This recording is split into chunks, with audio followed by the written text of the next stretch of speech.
হামলা, চাঞ্চল্য কলকাতায়। এসএসসি কাণ্ডে পার্থর বাড়িতে তল্লাশি, বাড়িতেই পার্থকে জিজ্ঞাসাবাদ ইডির। ফের ইডি হানা পার্থ চট্টোপাধ্যায়ের বাড়িতে।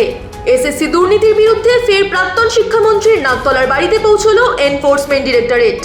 কেন্দ্রীয় বাহিনী মোতায়েন করে গোটা এলাকা ঘিরে ফেলেন আধিকারিকেরা। আগে বারংবার তলব করা সত্ত্বেও হাজিরা দিতে এড়িয়ে যান পার্থ, অজুহাত শরীর খারাপের। তাই এবার ডিরেক্ট বাড়িতেই প্রবেশ ইডির। একই সঙ্গে তল্লাশি চলছে নিউ টাউন অভিযুক্ত মিডলম্যান প্রসন্ন কুমার রায়ের অফিসেও।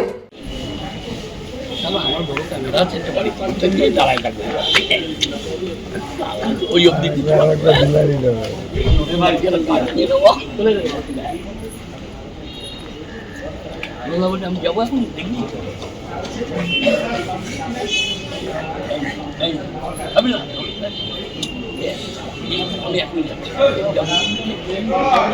ডাইরেক্ট আমরা হুমায়ুনের বাড়িতে গিয়ে ওখানে 300 টাকা কালেক্ট করে নেব।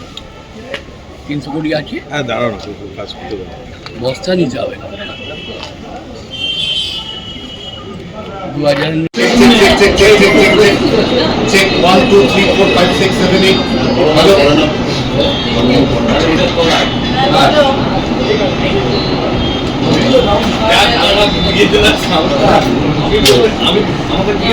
Check 1 2 3 4 5 6 7 8 9 10 hello check.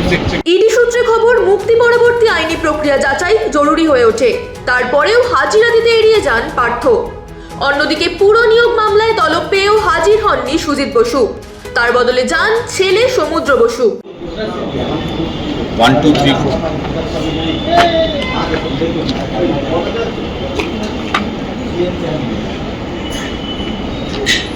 4